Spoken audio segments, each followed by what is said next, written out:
Hey, this is English with Tyler, and today we're talking a little bit about intonation. Did you know that depending on the type of question you're asking, you need to go up in intonation or down in intonation? Yes, even if it's a question. I know a lot of people think that if it's a question, we go up, but that's not true. Usually, questions that cannot be answered with yes or no and require a longer answer, we tend to go down in intonation. For example, what did you do yesterday? Why did you call me?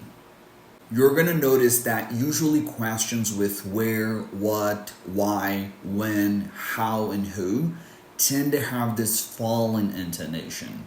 On the other hand, if it's a question that we can answer with yes or no, then we usually go up at the end. For example, did you see that? Did you call me?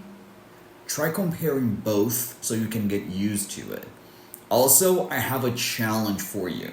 Why don't you write down in the comments one question that we need to go up in intonation and one question that we need to go down in intonation.